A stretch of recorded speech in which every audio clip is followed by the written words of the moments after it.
पुण्यामध्ये आज पावसाची विश्रांती. खडकवासला धरणामधून विसर्ग कमी केल्यानं पूरस्थिती नियंत्रणात.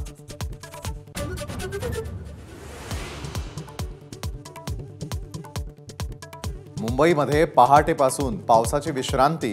आज मुंबईमधल्या शाळांना सुट्टी नाही. रेल्वे रस्ते वाहतूक तुर्तास सुरळीत.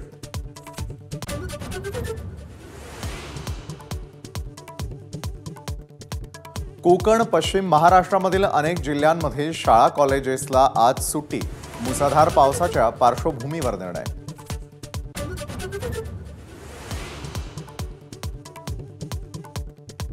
सांगली जिल्ह्यामध्ये कृष्णा आणि वारणा नदीला पूरस्थिती.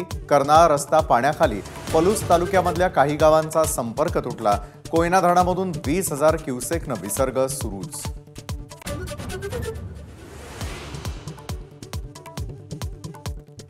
मुसळधार पावसामुळे झालेलं नुकसान. पावसाच्या पाण्याच्या नियोजनाचा मुख्यमंत्री आणि उपमुख्यमंत्र्यांनी घेतला आढावा. आज दुपारी मुख्यमंत्री नीती आयोगाच्या बैठकीसाठी दिल्लीला जाणार.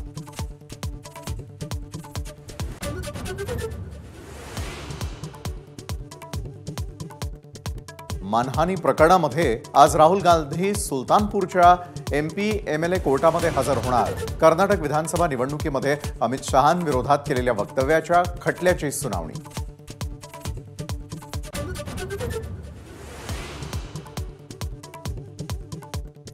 नाशिक, संभाजीनगर, सोलापुरामध्ये तातडीनं कांद्याची महाबँक. मुख्यमंत्र्यांचे निर्देश. अणु ऊर्जेच्या माध्यमातून प्रक्रिया करत साठवणुकीची सोय.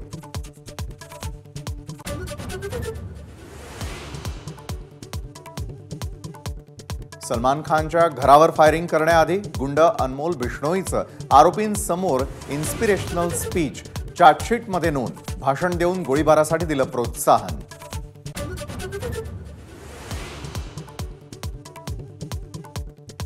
कारगिल विजय दिवसाचा आज 25वा वर्धापन दिन. कारगिल युद्ध स्मारकाला भेट देऊन पंतप्रधान मोदी वाहणार शहीदांना आदरांजली.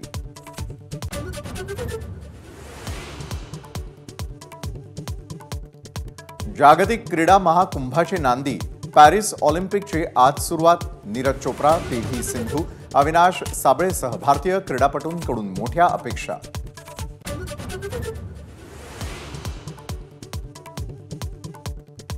गणेशोत्सवाला कोकणामध्ये जाणाऱ्यांसाठी पश्चिम रेल्वेचा दिलासा. कोकण रेल्वे मार्गावर आणखी 6 विशेष गाड्या.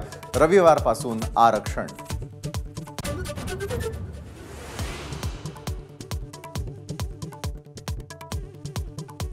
मुंबईमधील सायन पूल 1 ऑगस्ट 2024 जुलै 2026 पर्यंत वाहतुकीसाठी बंद.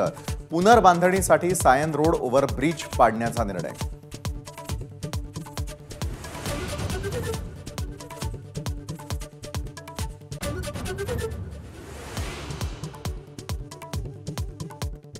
ऑटोमॅटिक रेल्वे फाटक बंद झाल्याने स्कूल बस रुळावर अडकली. नागपुरातील खापरखेडा रेल्वे क्रॉसिंगवरील प्रकार. लाल रंगाची वस्तू रुळा शेजारी ठेवून मोटरमनला सतर्क केल्यानं दुर्घटना टळली.